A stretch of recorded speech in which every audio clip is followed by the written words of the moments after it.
Okay.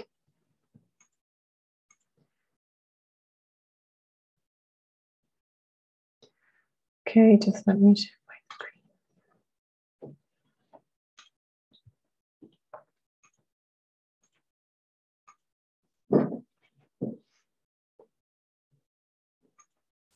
Well, good morning, good afternoon, good night to everybody that is joining this webinar. My name is Maria Jose Gonzalez Bernat. I'm going to be the moderator for this amazing event.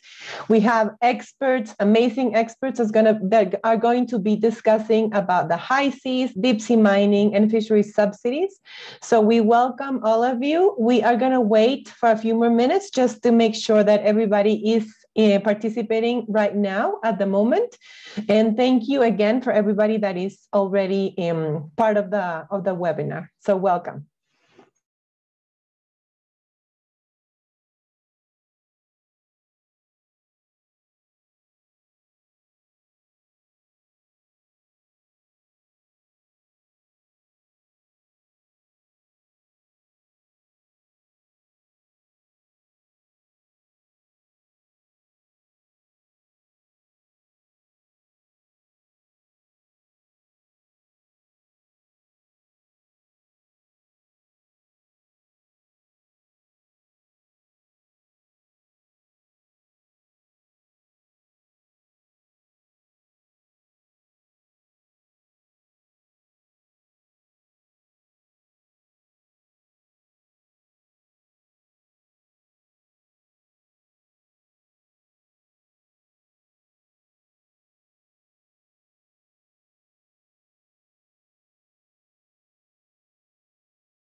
Welcome everybody that is joining the webinar.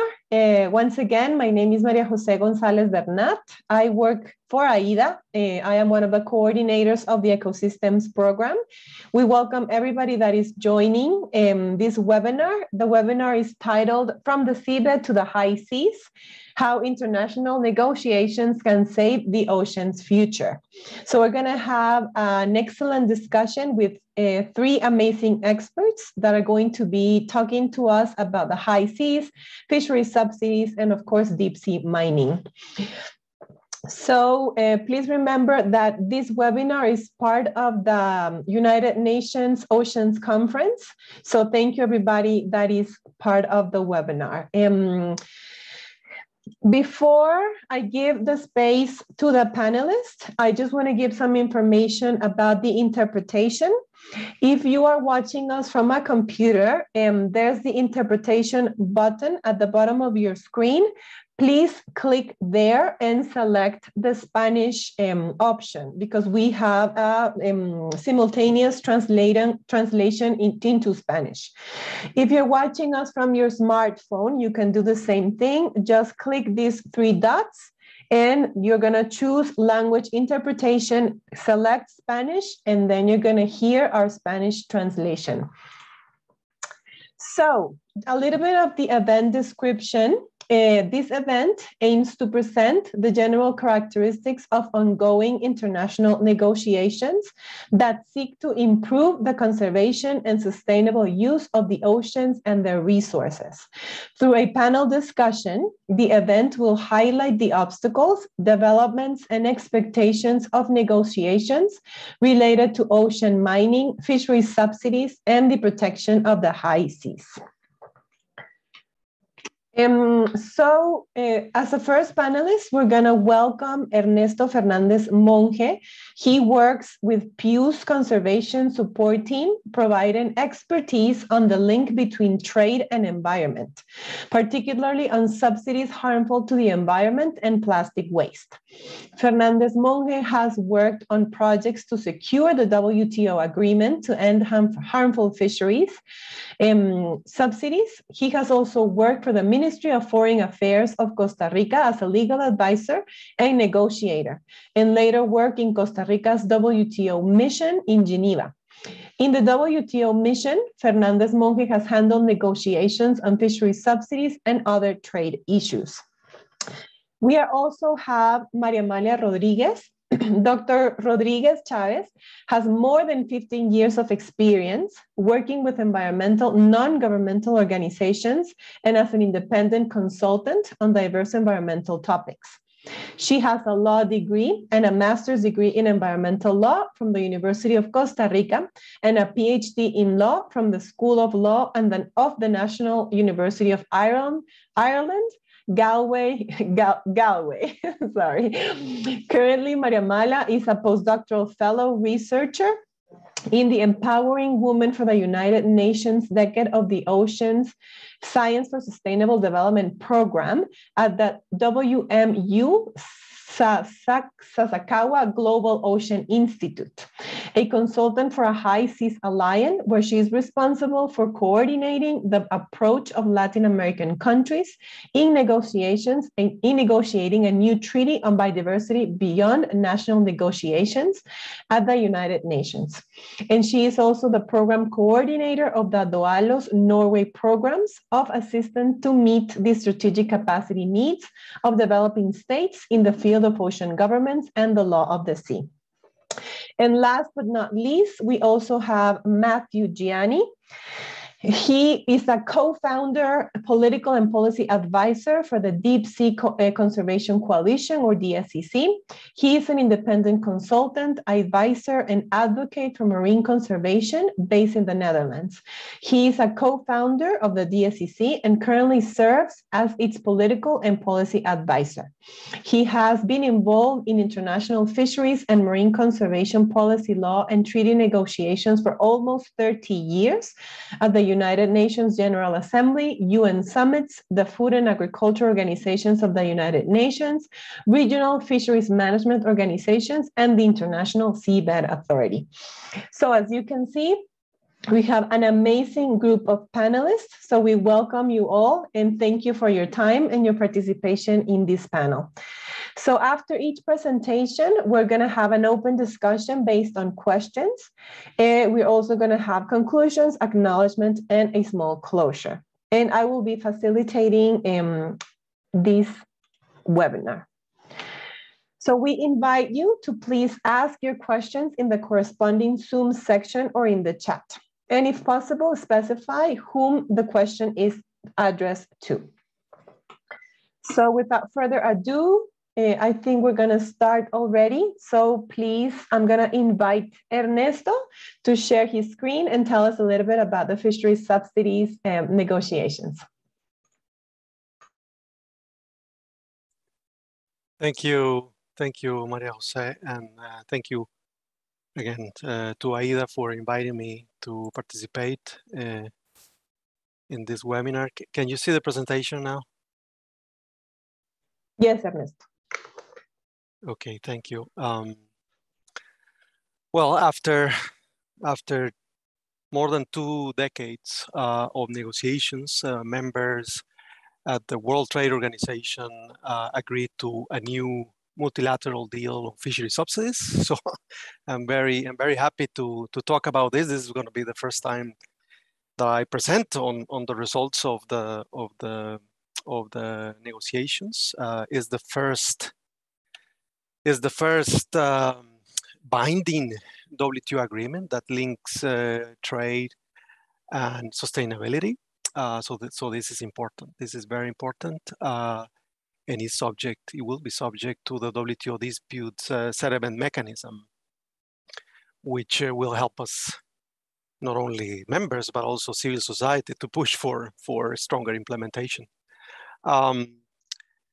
The agreement is fresh.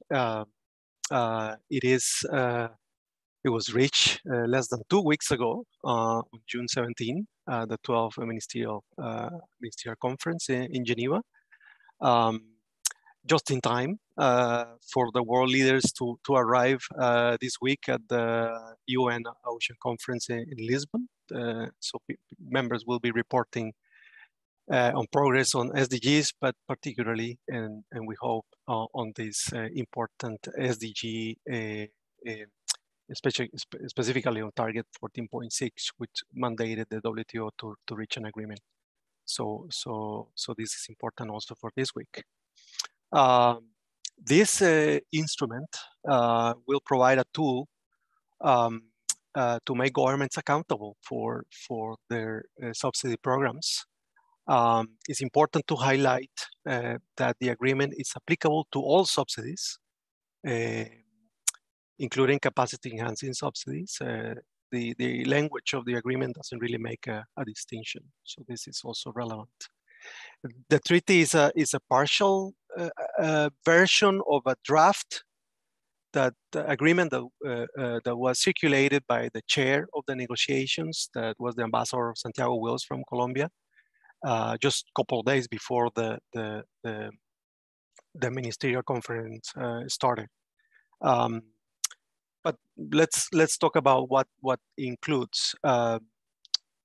Specifically, the new treaty includes a set of rules prohibiting subsidies. In the agreement, governments agreed not to provide subsidies to fishing vessels and operators that have been found to engage in illegal or IUU fishing.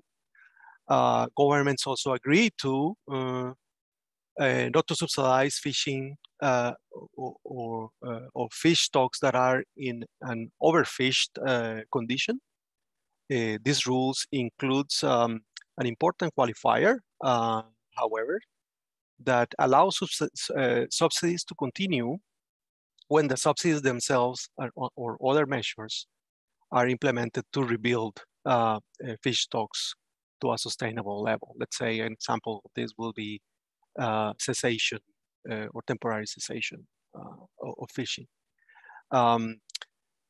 Also, WTO members agree not to provide subsidies to fishing and fishing-related activities. This is an important element on the high seas that are outside the competence of regional fisheries management organizations or RFMOs.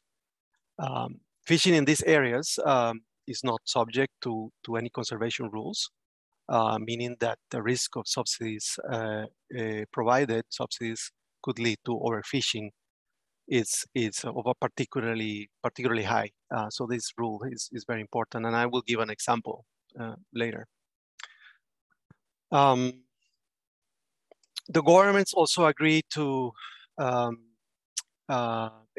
exercise special care when they provide subsidies in situations where the subsidizing government has less control over the impact of fishing, of the fishing that they subsidize. One is when subsidies are provided to vessels not flying the subsidizing government flag, and when subsidies are provided to the fishing of stocks whose health is unknown.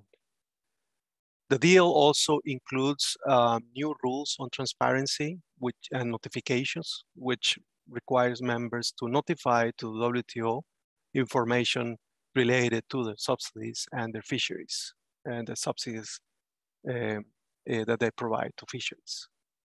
Members, as I mentioned before, this is a partial agreement from the version that of the text that was sent to ministers before the ministerial.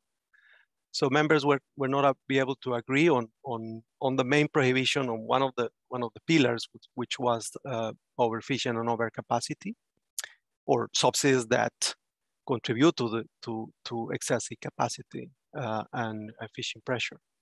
And because the reason was because the negotiations over the main prohibition and the exemptions or flexibilities for developing countries did not manage to find a compromise. And the ministers run out of time, so they wanted to find a solution, and that's why they didn't include these elements, including also a prohibition of subsidies for fishing in areas beyond national jurisdiction, and this is subsidies directly targeting the distant water fleets. That was also not included in the final package. However, members committed to come back to these elements and to build a more comprehensive agreement after this one enters into force. And I will talk about entering into force next. But before, I wanted to give an example of one of the possible outcomes of the impacts of this agreement. And we partnered with the University of California, Santa Barbara, and they developed a tool where you can see the impact of the subsidies on the distant water fleets. And here we have the impact of those subsidies in the area, FAO Area 41 of the high seas, the Southern Atlantic Ocean. And you can see that in this area, the distant water fleets and the members provide more than $15 million per year.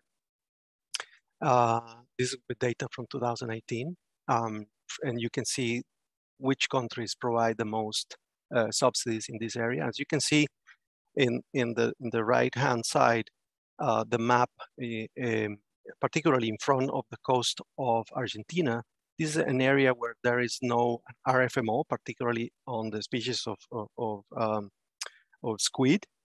So this is all the subsidies that go to the vessels fishing in this particular area will be, the subsidies will be subject to the agreement. So this is particularly good news for this region where we hope to see a direct impact of the agreement, and you can see the amount of the subsidies that will be targeted. Why is important from the marine conservation perspective? I think this is particularly important for this webinar. While not as ambitious as the agreement, as the draft that was presented to ministers, this agreement, we believe, is a deeply significant policy step. Is one piece in the puzzle of to improve ocean governance. As I mentioned, it's the first time that the WTO agreement has established to address environmental issues. So this is again relevant, and establishes a coherent set of global rules, fishery subsidies, which go far beyond anything similar agreed in regional or bilateral agreements, such as the USMCA or CTTPP in the Pacific, where there are rules on fishery subsidies, but the WTO agreement goes beyond these current rules. So this also changes the narrative that multilateral agreements are less ambitious than regional ones. So this is also an important outcome. And as the treaty is implemented, we believe that the rules will contribute to better alignment between subsidy policies and sustainability objectives.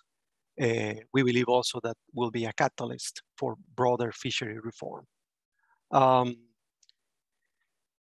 They will be also served to increase transparency of government support measures to a sector that is crucial, contributed to improve incomes, livelihoods, and food security. It's a remarkable achievement to restore the health of the fisheries and the communities that depend on them. I think we all know that this graph from information from the FAO Sofia report of the state of the world marine fish stocks, and you see the decline. And we hope that that with this agreement, over time we'll see this decline could be reverted to a positive one.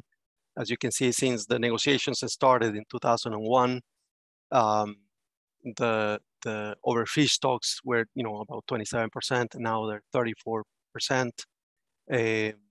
The maximum sustainable fish were 48% and now 60%. And even more importantly, the underfish or healthy stocks have been decreasing as well. So we hope that we'll be able to see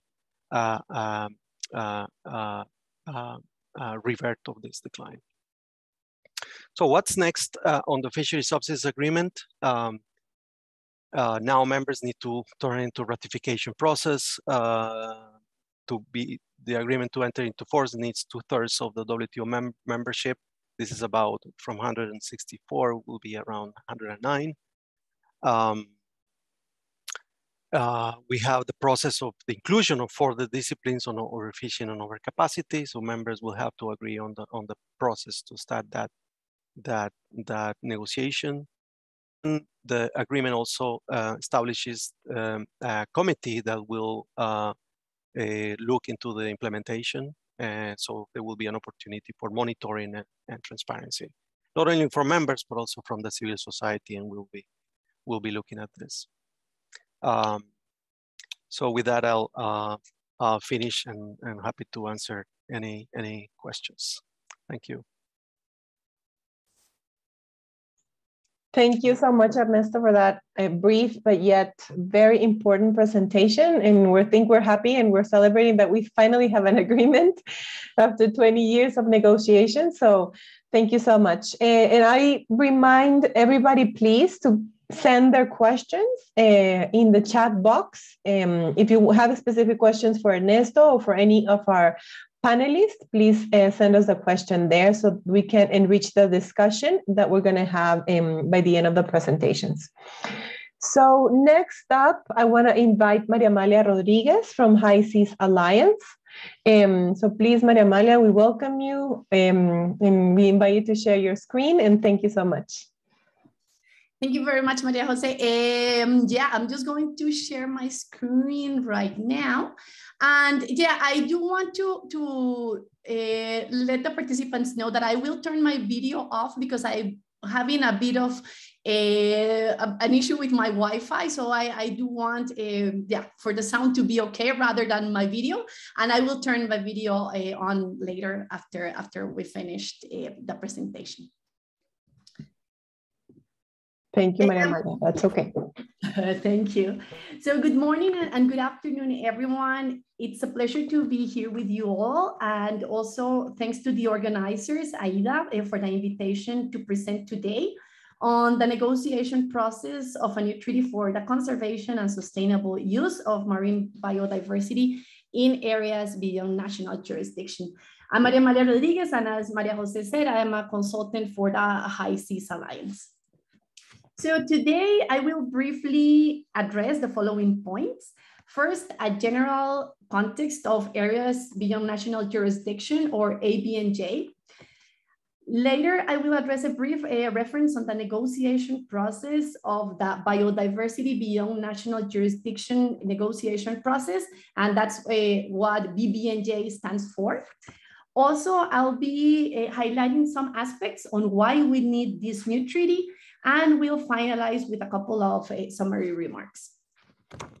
So for all of us to be in the same page, I wanted to refresh our memory and knowledge on the United Nations Convention on the Law of the Sea and the maritime zones that it establishes. And more specifically, in the topic that we are going to speak today, areas beyond national jurisdiction is a concept with two elements. The first one is the high seas, which is the water column after the 200 nautical miles of the exclusive economic zones of the different states. And then we have the area, which is the seabed after those 200 nautical miles as well. These areas covers almost half of our blue planet. And so, yeah, it's not a small thing what is being discussed at the UN within this negotiation process. Before going into further details on the negotiation process, I also wanted to highlight that currently a variety of activities are carried out in areas beyond national jurisdiction without a really comprehensive and integral governance scheme. For example, we have fishing, we have maritime transport and shipping, we have research, we also have energy, we also are, we have exploration of minerals, and some geoengineering examples that they seek to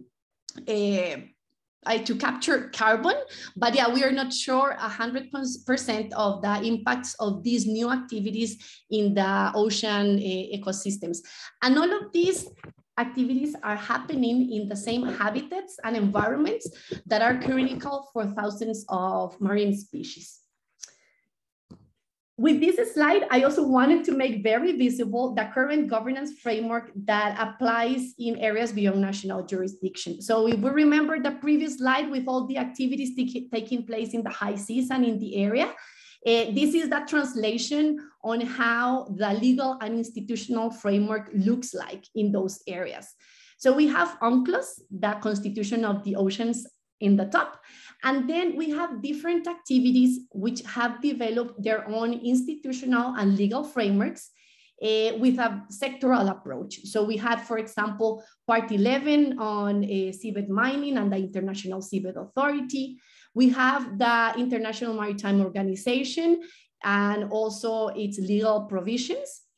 Then we have the Fish Stocks Agreement, FAO, and the Regional Fisheries Management Organizations, also with the development of their own legal provisions.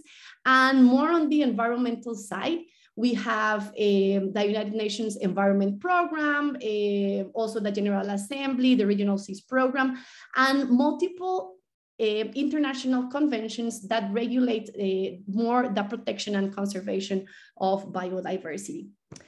Here, the key takeaway that I want for us to have clear in our minds is that currently the governance regime applicable to Bbnj is fragmented and lacks of an effective cross-sectoral coordination and cooperation mechanisms. Now going into a bit more detail regarding the negotiation process of the Bbnj Treaty, this timeline shows that these discussions have been around almost 20 years. Important to highlight is that in 2011, states identified 4 areas with legal gaps in areas beyond national jurisdiction. And those became the backbone of the Bbnj discussions, and that we will see in the next slide. After years of discussions, also it was agreed to convene a preparatory committee phase, which took place in 2016 and 2017, but it was until 2018 that the formal negotiation process started. It was envisioned to have 4 negotiation sessions, but then COVID happened. And yeah, the process has been delayed. We have a 4th session on March this year, and hopefully we will have the 5th and final negotiation session in August later this year. In relation to the elements that I mentioned before, those backbone elements of the Bbnj Treaty are the ones that you can see in your screen. So we have area-based management tools, including marine protected areas, environmental impact assessments, marine genetic resources, including the distribution of benefits, and also capacity building and the transfer of marine technology. With these 4 elements, also called the elements of the package deal, we have some cross-cutting issues elements, for example, institutional arrangements. So if the treaty is going to establish a conference of the parties, a scientific committee, or a secretariat. And also we have other elements that are also present in international conventions, for example, principles, objectives, and final clauses. In the next 2 slides, I am going to focus specifically in two of these 4 elements and link it on why do we need this Bbnj treaty. So specifically in relation to the first element of area-based management tools and marine protected areas, it's important to acknowledge that less of 1% of the high seas is currently under protection. And the Bbnj Treaty will allow us to establish standards and a global mechanism to identify and establish marine protected areas in Bbnj. Also, it will allow us to establish a framework for adopting conservation objectives and management plans which are key tools for the effective implementation of marine protected areas. It also will have allow us, the international community, to establish mechanisms for consultation and collaboration with sectoral and regional organizations so that their expertise could be also be taken into account in these consultation processes. And in the future, hopefully around the corner, we could have a network of interconnected, ecologically representative and effectively managed marine protected areas. Here, I also wanted, because sometimes when we speak about this negotiation process, it seems a bit abstract and theoretical, but specifically on marine protected areas, where do we start looking into our ocean to establish those? So I also wanted to share briefly a reference on a report that was developed by the Pew Charitable Trust jointly with other 13 universities, which superposes various layers of technical information that you're seeing on your screen, and got the results on where such high seas MPAs could be established. So this map shows in light blue those key areas, and in red there are overfished areas that were excluded from the analysis.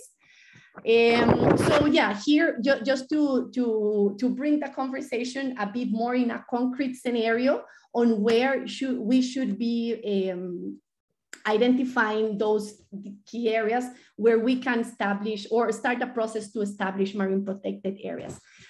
Also to mention that Greenpeace, that it's another member of the High Seas Alliance, they did a similar report with the University of York and the University of Oxford with very similar results. And yeah, lastly on MPAs, I also wanted to highlight that having these conservation tools will bring multiple benefits. For example, the increase of biodiversity, including fish stocks, which also interlinks with food security. And it will also increase resilience to climate change and ensure the sustainability of ecosystem services. Moving to the second element of the package that I also wanted to focus on why we do need this Bbnj treaty.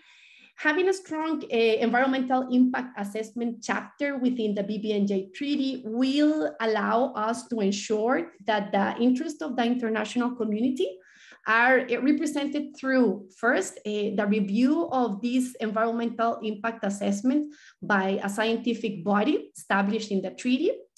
Also, the consideration of cumulative impacts. If you remember one of the first slides with the fragmented governance framework applicable to areas beyond national jurisdiction, most of those different activities or boxes, given that they have this sectoral approach, most of the times the consideration of cumulative impacts are not there. So this will bring us an integral view of these impacts and how to better manage them. The treaty will also, it's desirable that it gives authority to the Conference of the Parties to make decisions on proposed activities that will be in place in areas beyond national jurisdiction, and also highlight the duty of states and other actors to guarantee the evaluation and management of human activities with modern standards.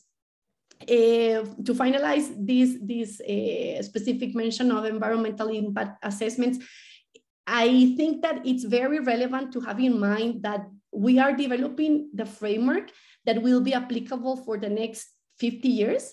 So the treaty needs to be visionary and future-proof.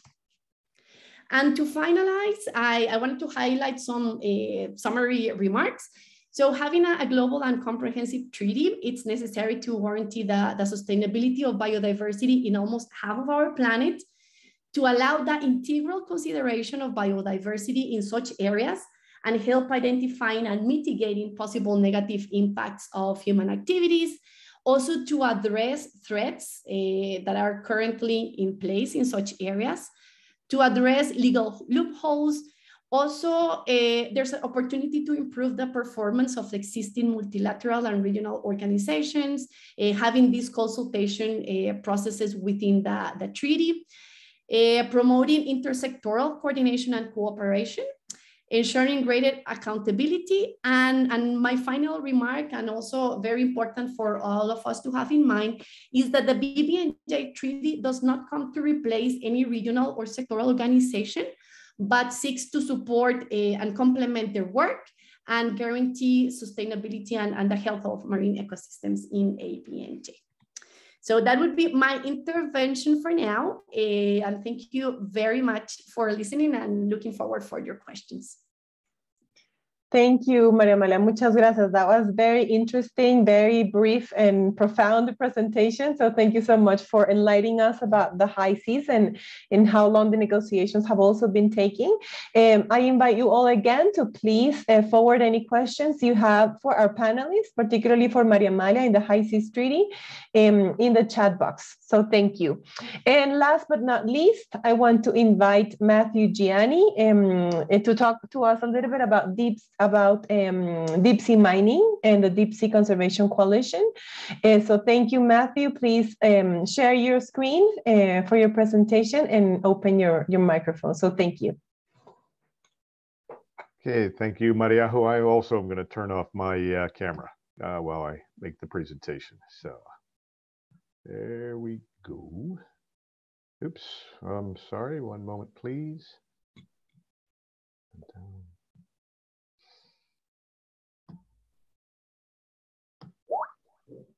Okay, can you see my screen? Yes, but it's not in presentation mode. Yeah, I'm trying to get, there we go. Yeah. Okay, there. Very good. Thank you, Matthew. You're welcome. Okay, well, this presentation is going to be about deep seabed mining development. That's the International Seabed Authority, and to argue the case or put forward a case for a moratorium on deep seabed mining until we know more about the areas in which this mining could occur or would occur. Just briefly to say that the Deep Sea Conservation Coalition is a coalition of over 100 organizations worldwide, many of which you would probably recognize here on the screen.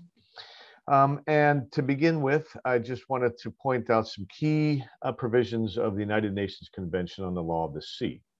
So, for example, in Article 145 of the Law of the Sea Convention, which is in the part or section of the convention, part 11, that is established for managing mining activities in areas beyond national jurisdiction.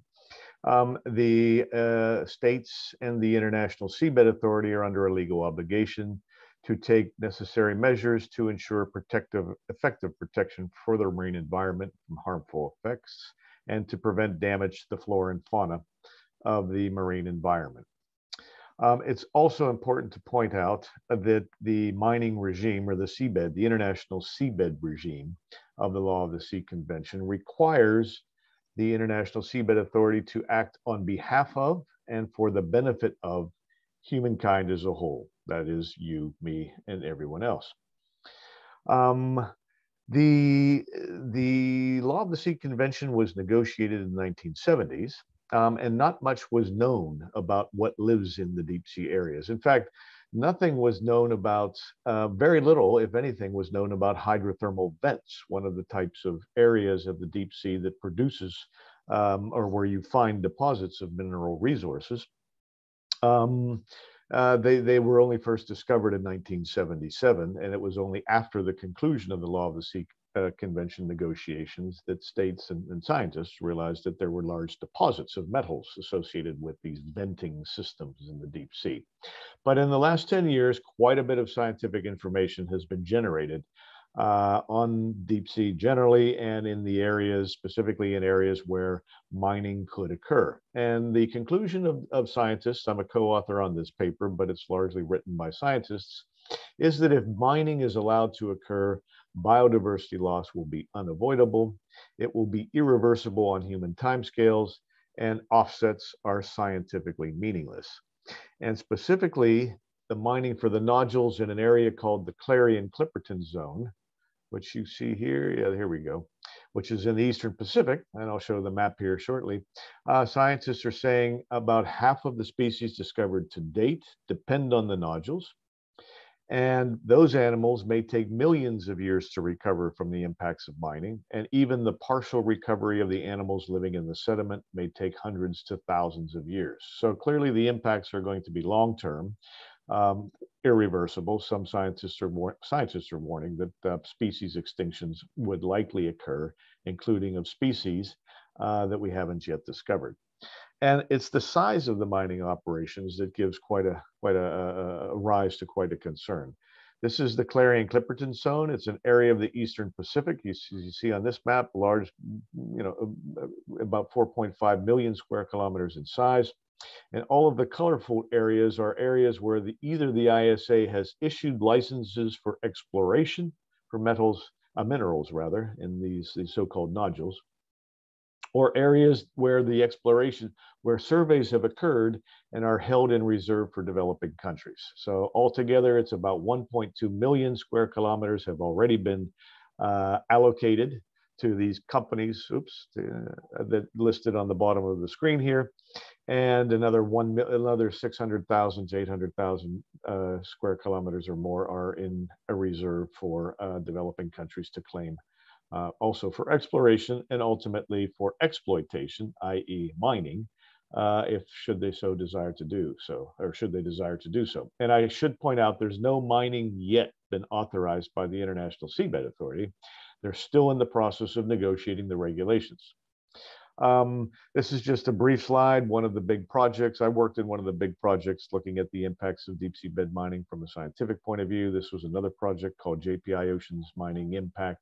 And they found habitats and habitat-forming species growing all across this area of 4.5 million square kilometers, at least all across the areas that they were able to sample. Of course, they only were able to sample a small fraction. But it's a very heterogeneous area. In other words, it's not the same sorts of species and ecosystems you find everywhere in this deep abyssal plain, as this area is called, but it's quite variety. Even in areas only tens to hundreds of meters apart, you will find distinct species and communities and so forth. So biologically rich, biologically diverse. And each mining operation, based on the production targets that have been set more or less by the International Seabed Authority, would involve mining an area of 75,000 square kilometers, which is roughly the size of the so-called Benelux countries, Belgium, the Netherlands, and Luxembourg, in patches represented by these dark figures here. And I apologize for the crudeness of this map. Because the nodules are not evenly distributed over this 75,000 square kilometer area, but they occur in concentrations throughout the area. And those are the areas that will be mined first. And these sorts of lines around these, and again, it's quite crude, is to try to approximate the spread of the sediment plumes that will be generated by the mining on the bottom and cover areas well beyond the mining sites. So some scientists are saying that a single mining operation could easily leave a footprint of 30 to 40,000 square kilometers, the mined area plus the plume. Others are saying they could cover basically the whole of this 75,000 square kilometers over the course of a 30-year mining license. In addition, there are the plumes that will flow in the midwater from the discharge of the wastewater, the sediment that's pumped to the surface along with the nodules through this riser here, and small particles of ore or mined material that will be filtered out and discharged back into the marine environment, say at 1,000 meters depth, called the Dewatering Plume. And Massachusetts Institute of Technology has done some modeling on this based on experiments done with sediment while at sea, and has concluded that these mining finds, these small particles of mining material, could flow up to 1,400 kilometers from the point of discharge. And you have to remember, these are going to be mining operations that would be discharging 24 hours a day, 7 days a week, probably something around 300 days a year. And they wouldn't be able to operate a full 360, but they would try to operate as many days as possible.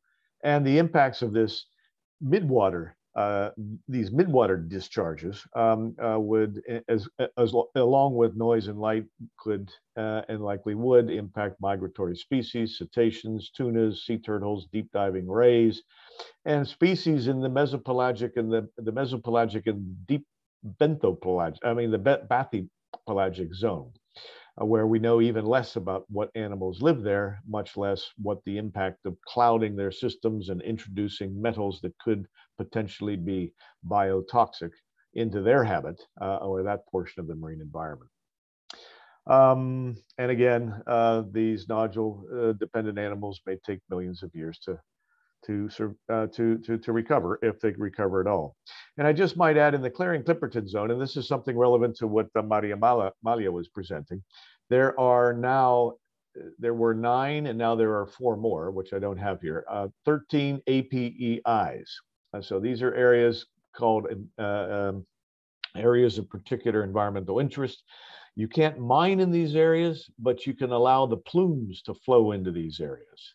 And although these 9 boxes plus the 4 new ones equal approximately 44% of the CCZ. So you have people at the International Seabed Authority arguing, we've not only got 30 by 30, we're actually at 44 by 22. 2022, the last of the boxes was adopted in December 2021, as a matter of fact. But in fact, they're only designed to protect core areas from the impacts of mining in each of these boxes, which represent approximately only 11 to 12% of the Clarion Clipperton zone.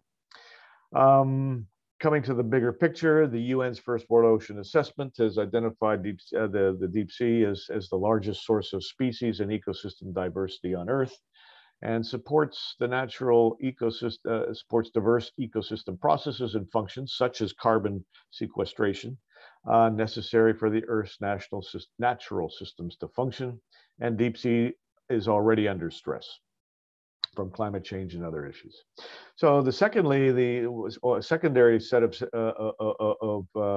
concerns is the way the International Seabed Authority is structured, and in some respects the bylaws under which it operates, which of course are found in the Law of the Sea Convention or in amendments to the Law of the Sea Convention that were the Part 11 that were adopted in 1994. I'll go through these quickly. There are incentives, there are use it and lose it or lose it incentives. There are provisions that require that at some point after holding an exploration license, a company or a country will have to mine, otherwise it risks losing the license and losing all the results of the research that it may have done over the course of 15, 20, or 25 years. All countries have an equal opportunity to mine and to derive benefits from the mining. And this was a very progressive idea in the 1970s, not just the countries with like the United States or European countries that had the financial wherewithal and the technological capacity to mine, but all countries would be guaranteed an access, an opportunity to mine, and that would be enhanced through technology transfer and capacity building for developing countries. But we come to 2022, and what we know now about the science that wasn't known then, if every one of the 167 member nations of the ISA began mining or got mining license, it would be an ecological disaster. It wouldn't even be possible, but if it were to occur, it would be an ecological disaster.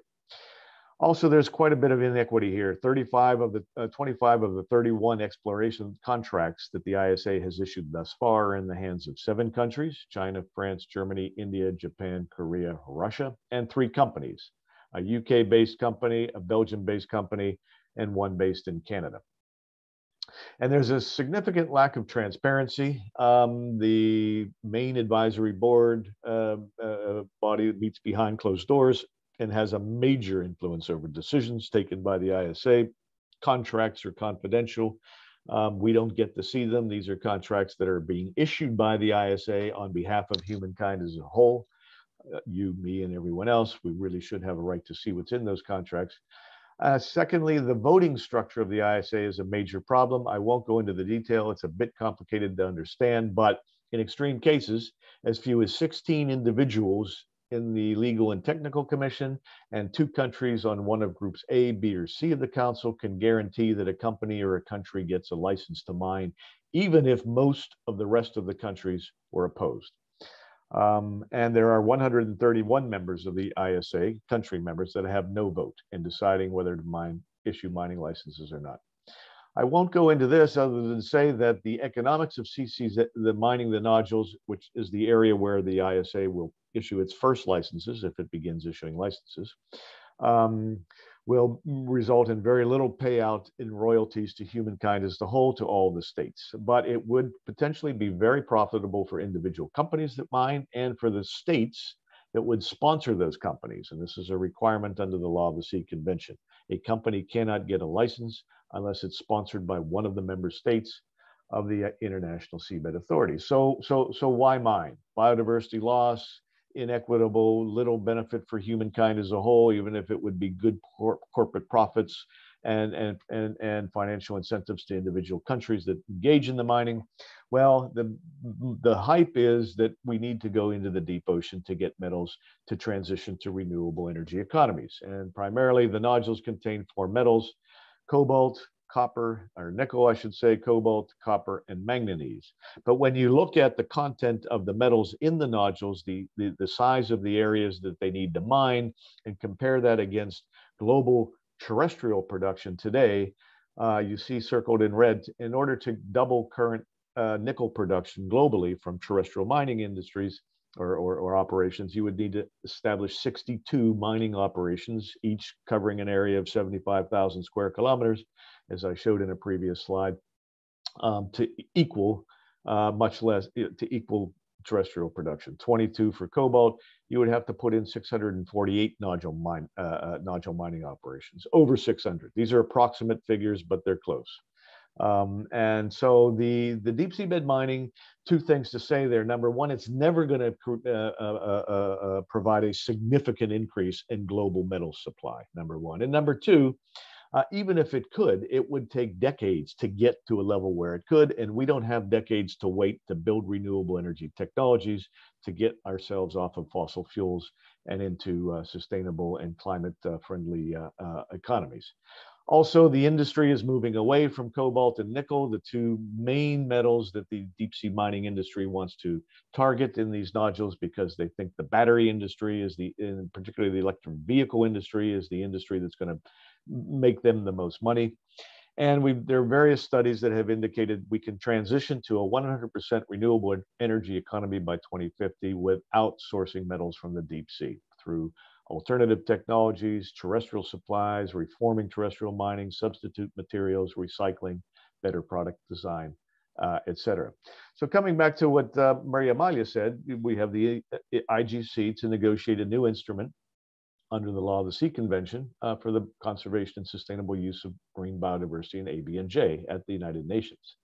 And it's a sort of almost a tale of 2 instruments here. On the one hand, we have the Bbnj agreement, and a negotiating process for a new implementing agreement for the conservation and sustainable use of marine biological diversity in the Bbnj. But on the other hand, states are negotiating the ISA mining code or exploitation regulation, a new instrument under UNCLOS likely to lead to large-scale biodiversity loss in the deep sea and open ocean systems already under stress from climate change, pollution, and plastics. Deep seabed mining is incompatible with the 2030 Sustainable Development Goals.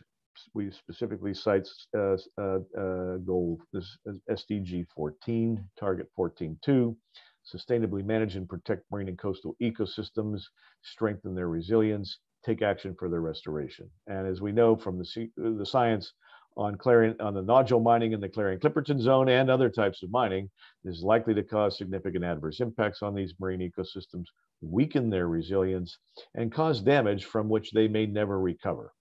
And it could also lead to unsustainable patterns of production and consumption, continue to mine new areas of the planet, use the metals once, and then throw them away rather than making better use of what we already have.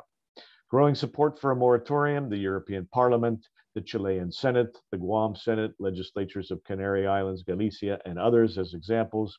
Over 600 marine scientists and policy experts have called for a pause or a moratorium in effect on deep seabed mining and the adoption of regulations by the International Seabed Authority. And quite a few companies, in particular the so-called end users of the metals that would be mined, from nodule or extracted from the nodules. In particular, the automobile companies have pledged not to to support a moratorium and not source metals from the deep sea. Companies like BMW, Volvo, Samsung, XDI, one of the world's biggest battery manufacturers, Philips, Google, Volkswagen, etc. You see the list of countries there, companies there. A moratorium resolution was adopted by 37 countries and 530 plus NGOs and indigenous peoples groups at the World Conservation Congress of the IUCN in September 2021. There has been a strong call from Pacific peoples, church groups, NGOs, Pacific parliamentarians calling for a ban on deep sea bed mine in the Pacific. The UK House of Commons has concluded in a report issued in 2019 that deep sea bed mining would have catastrophic impacts on the seafloor in the areas where the mining would occur. ISA benefiting from revenues from mining, a clear conflict of interest, and the case that the world needs to actually go into the deep sea and mine for metals has not yet been made. And others, the high-level panel for sustainable ocean economy, and most recently this past month, or earlier this month, the United Nations Environment Program Finance Initiative have basically said there's no room, there's no place in any notion of a sustainable blue economy for deep sea bed mining.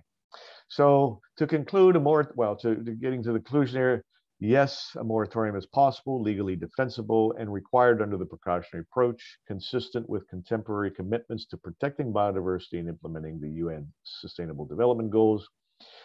It's critical to maintain the ISA as a multilateral global regulatory body with authority over activities in the area, that is in the international seabed area, but it needs to be reformed and transformed, and the transformation should states should transform the ISA from a mining organization, ideally speaking, to an organization where marine scientific research will be done to understand the role of the open ocean and deep ocean ecosystems in regulating global planetary processes, and in particular in acting as a natural or nature-based solution to the problem of CO2 in the atmosphere.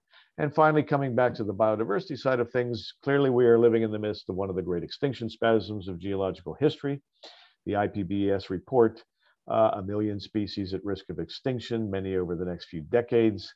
Why would we add to the biodiversity crisis in an effort to go out into this new frontier and mine when the world doesn't need to be out there? And to conclude with a couple quotes from some of the scientists that we've worked with, some of the lead scientists in the world, in this part of the world. Jeff Drazen, University of Hawaii, was quoted in an article in Atlantic Magazine saying, "It is one of the most biodiverse areas that we've ever sampled on the abyssal plains. We're about to make one of the biggest transformations that humans have ever made to the surface of the planet. We're going to strip mine a massive habitat, and once it's gone, it isn't coming back." And Craig Smith, also at the University of Hawaii, and again, one of the world's leading experts on this area of the Central Pacific, said, once we destroy vast areas of deep sea bed habitat, there will be no going back. These ecosystems will take millions of years to recover. The good news is here at the Ocean Conference, the Ocean Conference, I misspelled that, I apologize. Palau, Fiji, Samoa, and Tuvalu announced this week they're forming an alliance of states calling for a moratorium at the International Seabed Authority. And Chile has put forward a proposal that for all practical purposes would constitute a moratorium of 15 years on the adoption of ISA regulations. So here I have a few fact sheets. We've got fact sheets up on the Deep Sea Conservation Coalition website on various aspects of deep sea bed mining, which we would be happy to share with you, or on the site, please have a look. Many of them are in Spanish, well, all of them are in Spanish actually, as well as in English. And a few links to deep sea bed mining in the news. Gracias a todos para asistir a la presentación. Thank you all, and open for questions. And thank you. Thank you so much, Matthew. That was a great presentation, a bit scary as well. So thank you so much for all the facts and all the interesting information that all of you gave. So I'm going to ask all of the panelists to open the camera. And I have several questions, a lot of questions. So we have a little bit of time to open the discussion. So I think we're going to start with the questions because there's so many of them. So very, very good questions. So to start with, a question to Ernesto. what do you think about subsidies for fuel so people can go fishing when the price of gasoline and diesel keeps increasing in countries like Mexico? And this question relies to the reality that artisanal fishermen face in Mexico due to the permanent increase of fuel prices that enables them or doesn't allow them to go fishing as it is really expensive. Thank you, Maria Jose. This is something that negotiators were trying to find answer to. However, I have to say that this is the beauty of the agreement. As I mentioned, subsidies, now governments, when designing or giving subsidies, will need to think about the state of the health of the stocks. So if you are going to provide subsidies, which by the way, we know that is one of, according to the studies, is one of the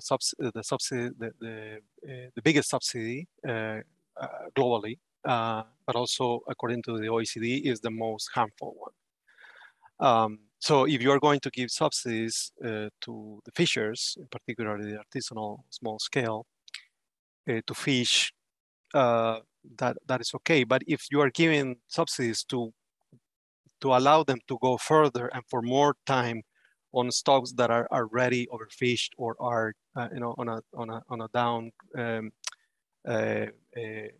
forward way to depletion, then I think this agreement will help to set the standard of what governments will do. So I'm glad that we have an agreement, because now members for countries will have to consider the sustainability of the stocks. Now, looking at the agreement briefly, what members agreed so far, because as I said, there will be other elements that need to be negotiated further, but we all agree that subsidizing IUU activities is not something that we should do. So even if it's artisanal or industrial, subsidies to those activities should be prohibited. Also, if the stocks are on an overfish condition, then yeah, we should not give subsidies where we know that the fisheries are already depleted. So either for industrial or for artisanal. And we are not advocating for total elimination. I think this should be transformed into more beneficial subsidies that addresses the social, economical circumstances of the communities that depend on these resources. So thinking about the restructuring, how to decouple those subsidies from production. And I think that's the challenge on implementation. So as I said, the other element of the agreement is that some of the elements will be discussed further, particularly in overfishing and overcapacity, where subsidies, fuel subsidies will be discussed, and the flexibilities for artisanal and small scale also will be discussed further. So that's something that will be addressed hopefully in the near future when they set up the recommendations for that. So for now, yeah, that's my answer. We're glad that we have an agreement for that. Yeah. that can set up the rules. Totally. Totally, Ernesto. Thank you so much. Just an additional question, very brief. You mentioned that for overfished stocks, they are trying not to allow subsidies. But for many of the developing countries or Latin American countries, they don't really have this kind of data or information. Has the agreement or the WTO has emphasized on supporting countries to collect this data, gather this data, or is it only an obligation for the countries to have, their stocks information up to date? Well, there is an element that was agreed as part of the agreement to create a trust fund to facilitate the capacity building and provide technical assistance for members to implement the agreement. So this will be particularly important for developing countries that will need to adjust the new rules, not only for subsidies over fish stocks, but also for IUU and other elements of the prohibitions. But members will have to, if they want to provide subsidies, they need to know the state of the resources. I know it's challenging for developing countries, but I think having an agreement gives an opportunity for members to find the resources, and I know the donors, the multilateral donors and the bilateral donors will be looking into what developing countries need in order to provide that assistance. So I think we see the agreement as an opportunity to address this issue. Awesome, Ernesto. Great. Thank you. That's an awesome question. Very informative. Thank you. I'm going to now continue to Maria Mala. We have several countries for you regarding Bbnj. So before I give you the question, somebody just mentioned and wants to congratulate you for your outstanding exposition. And the question is, the agreement or the treaty has an approach or focus on climate change, as it is a cross-cutting topic and it does not recognize frontiers, and if it will be considered, for example, the mobilization of international funds and or public-private resources to help support nations to be more resilient against the impacts of climate change. Thank you, Maria Jose, and thanks for that excellent question. Yeah, on climate change, it is embedded in particular articles of the treaty. So it's included in the cumulative impacts definition, which is very good to have like that specific mention of climate change there. Also, it's included into the principles, one of the very like early articles included in the treaty, seeking to build resilience through that treaty to be prepared or to get to address the climate change impacts. And it's included into the chapter of area-based management tools and marine protected areas within the objectives, as well on how we can rehabilitate and restore biodiversity to enhance resilience of the marine environment and biodiversity to climate change. On the finance question, I think it's very important. There's a specific article, Article 52 on funding. So it's mentioned like diverse tools on how we can envision that finance element within the treaty. So there's the inclusion of possible trust funds, also the participation of private sector, the GEF as well is included there. But and there's also an indication on what are these key elements that we should be also funding. So again, rehabilitation and restore of ecosystems to address climate change could be done during that side.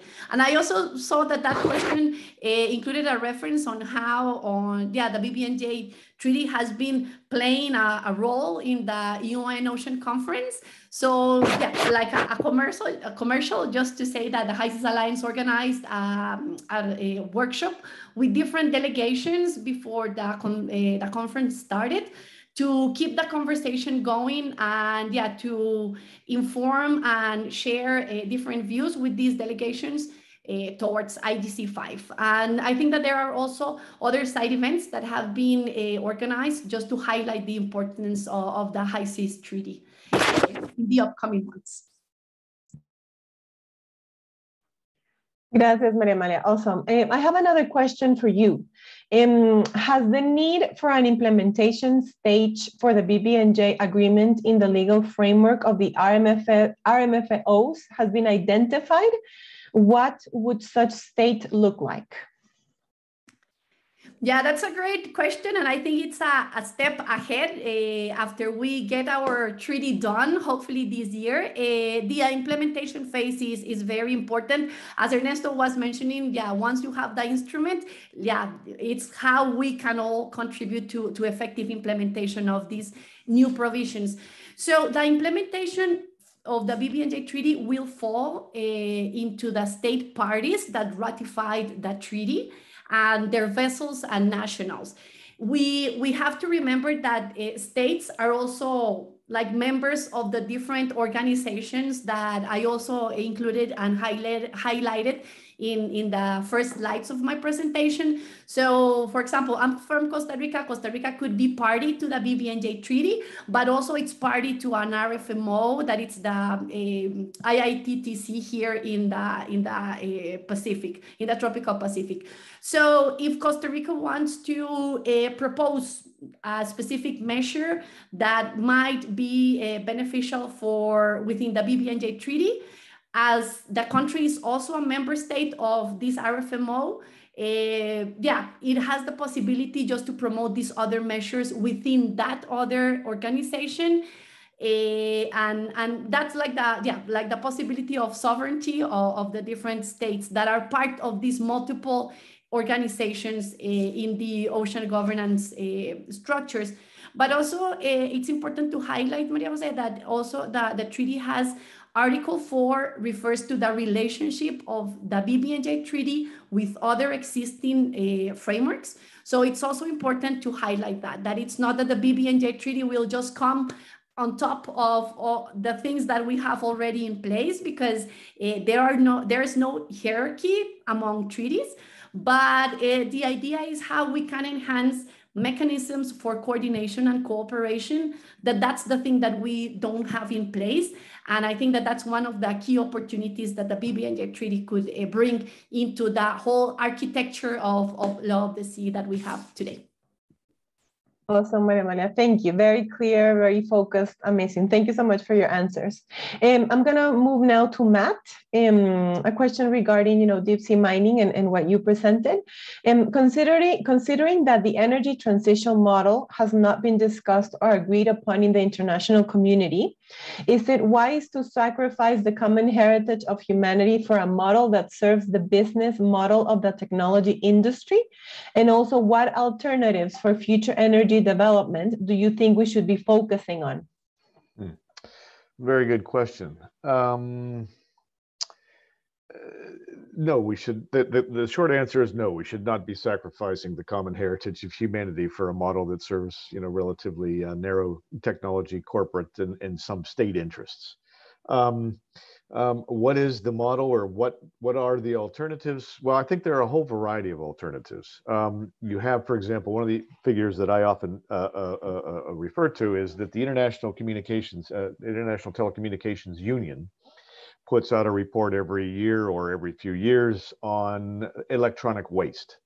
And in the most recent reports, they estimate about 50 million tons of electronic waste. Telephones, television sets, computers, etc., are thrown away every year, of which less than 20% are recycled. So there's right there a potentially rich source of the kinds of metals that we need for a whole variety of applications, including renewable energy applications. The whole idea of planned obsolescence as a business model should be somehow regulated, legislated, or revised based on corporate social governance, social responsibility, and ESG principles, rather than selling something that will break in 2 years so that they can then sell the newer version of the same product. Make things that will last longer, make things that are modular so that you can replace parts instead of having to throw out the whole thing because one of the parts is broken. And I'm thinking specifically of mobile telephones. Reforming terrestrial mining operations. The solution that NGOs that we've worked with, civil society organizations in the Congo, are saying to the child labor in the cobalt industry is not to shut down the cobalt industry, but to reform it, so that these mining operations will pay good taxes, will not corrupt government officials, will contribute to the local communities, will pay good wages, and so that these mining operations can actually provide benefits to those communities rather than say, shut the whole thing down.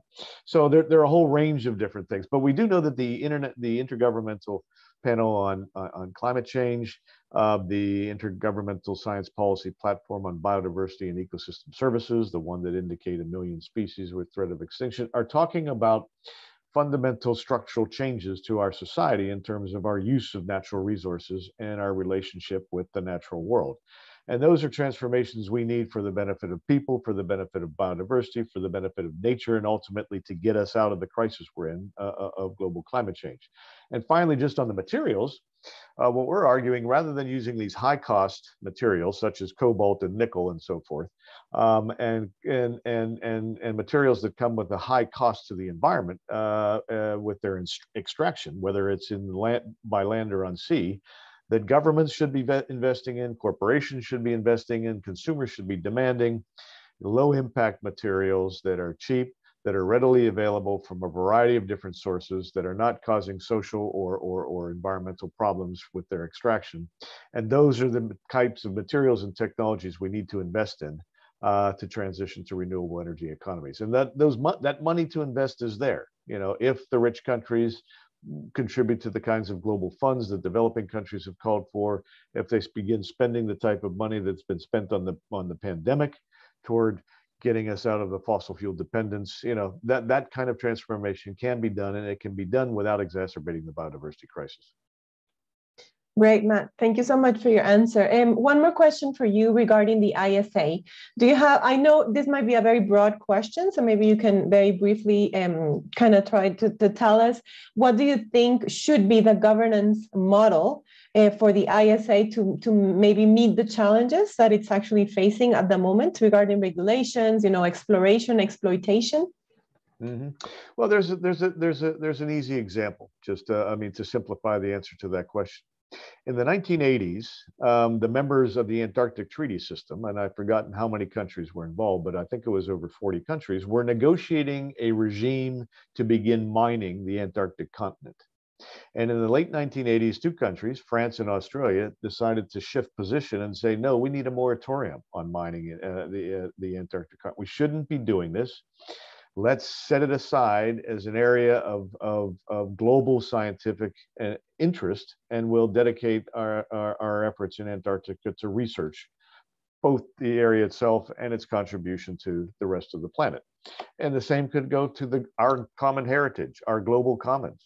Rather than direct all of this money and effort to trying to find metals down there, let's call a pause for 20 years, for 30 years, for 50 years, whatever it is. Say we're going to dedicate all the effort that countries and companies, countries in particular, are putting into this toward marine scientific research that is going to benefit us in terms of increasing our understanding of the role that the oceans play, in particular the deep ocean ecosystems, in biodiversity functioning, in the ecosystem services, in terms of global planetary processes, and that, you know, and then maybe come back and take a look and see if it may be possible, with a much better understanding of these areas, to mine if there is a need to do so at some point, a future point in time. Thank you, Matt. Awesome. I have a question for all of you, because I think it's one of the objectives of this webinar is just to understand how all of these negotiations or agreements actually kind of intertwine or relate to each other. I think when Malia already said a little bit that, you know, these agreements, it's not on top of the other. So maybe you can expand a little bit on how do they relate and why is all of three are important and how can we use them in our decision making. So maybe we can start with Ernesto. Thank you. Yeah, well, this is something that we'll probably will continue discussing now that the WTO is now moving into the environment, trade and environment with this agreement, and probably there will be other issues coming in the future from the WTO, particularly on plastic waste and maybe other environmental concerns. But I think that there is a link, as we have seen with, you know, all the discussions about the issue of subsidies. Probably subsidies there might be related to also the discussions, deep sea mining, if there is something related to exploration or what have you that could have an impact. That's something that could be discussed further. On the high seas, I think subsidies will be an element, as I mentioned, part of the ocean governance. Subsidies will be, you know, because there is a discussion or element included in the agreement with the relation between the WTO and RFMOs, where there is management. So, you know, maybe now that we have an agreement, you know, the question is, you know, RFMOs will have to start considering, you know, what's happening with you know, subsidized fishing and when considering the impact on the resources. So I think there's you know, good elements that, you know, now that there is an agreement, members will have to, you know, start discussing so I think it's a positive step, and we hope that in all the discussions, everything go in the same direction and try to increase the conservation and sustainability of the environment. Great, Ernesto. Thank you. Maria Amalia, do you want to add something? Yeah, very briefly, Maria Jose, and it's yeah, a great way to link what we have been all presenting. I think that at the end, the key objective is how we ensure healthy and resilient oceans and biodiversity. Sometimes I think that humanity separates from how we interact with our planet, and yeah, we need to understand that we won't be able to carry out all the economic activities if we don't have a healthy and resilient ocean or planet as a whole.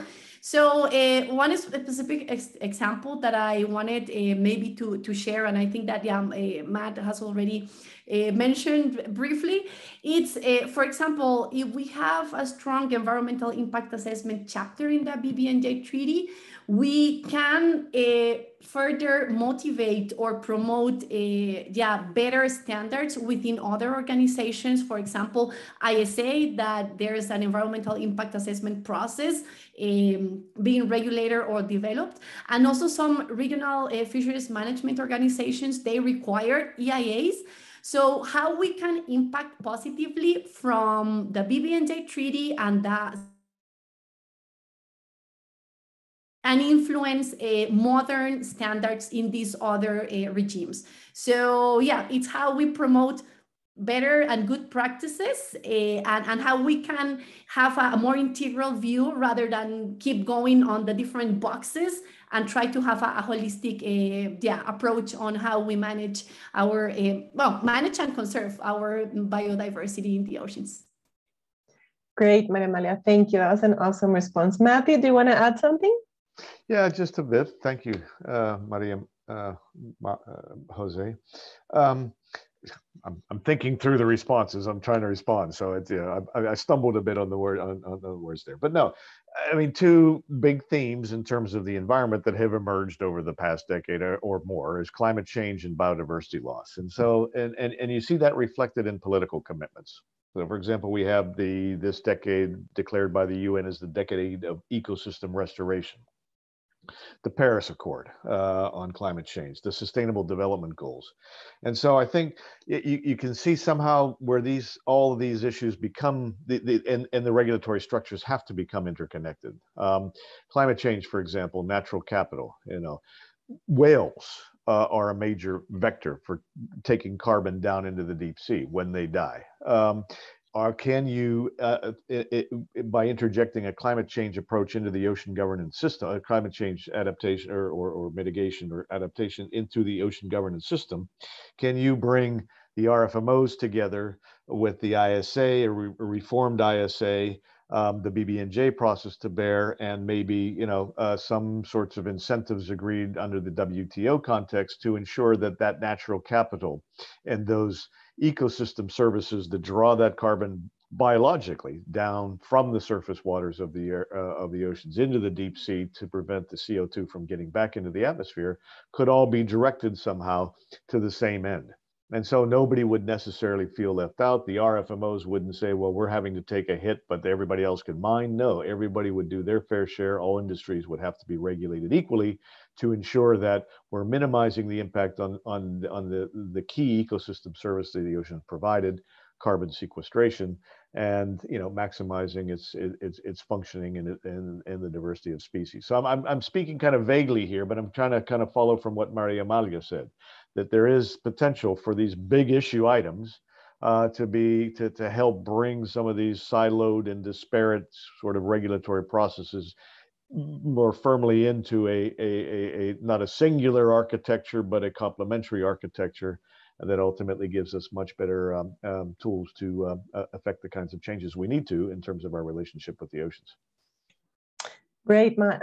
Awesome. So we have very few more minutes for our webinar. So I just wanted to ask our panelists if you have very brief conclusions so that we can close up this amazing discussion and presentations that we've had.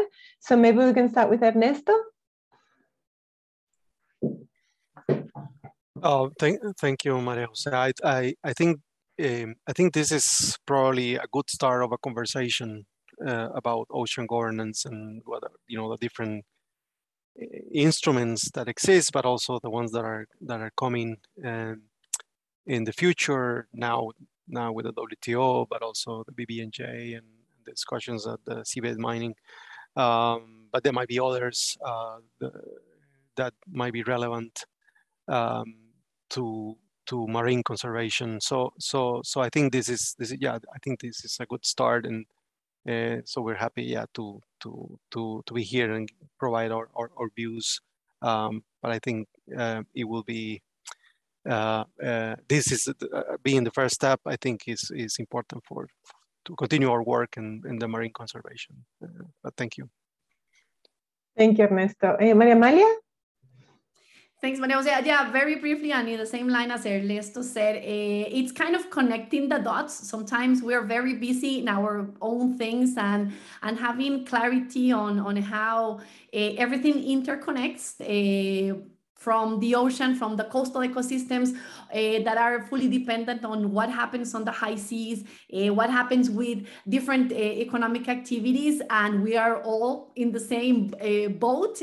So yeah, I think that this is a very important space for us that are working on these different processes, but also to the people that has kindly joined us today to have a comprehensive view on the different things that are happening currently in the international agenda. And yeah, and being informed, it's also how you start to fall in love with these different processes and try to get the best out of them. So yeah, very briefly, that would be kind of my general conclusion. Thank you. Gracias, Maria Malia. Matthew, final word. Yeah, just to briefly say, first of all, congratulations, Ernesto. Congratulations, Maria Malia, for all the work that you do and the influence you've had on these negotiations that you've been involved in, and to you as well, Maria Jose, and everybody at AIDA. And following from that, just for those of you who are listening, if you're early career professionals or students, or even if you're mid-career professionals, if anything we've said has inspired you to think maybe I can help out too, please get involved. Work with NGOs, become active members of the public in terms of national legislation. If you're working for companies, work with your company to strengthen their ESG, their corporate social responsibilities and responsibility and ESG policies, to align with the Paris Agreement, for example. We've seen a lot of pressure internally as well as externally on companies to align with the Paris Accord, for example, including with oil companies. So there's a lot of change that needs to be made, but there are a lot of people, the more people we have trying to make that change, I think the better off we'll all be. Great. Those are great conclusion words. So thank you again to all the attendees that are participating. Thank you to all the panelists that are from all over the world. So thank you again for your time and expertise. And please remember that these presentations and the webinar will be shared with you by email. So thank you again to everybody, and have a great day, afternoon, or night. So see you all very soon. Bye. Thank you. Bye-bye.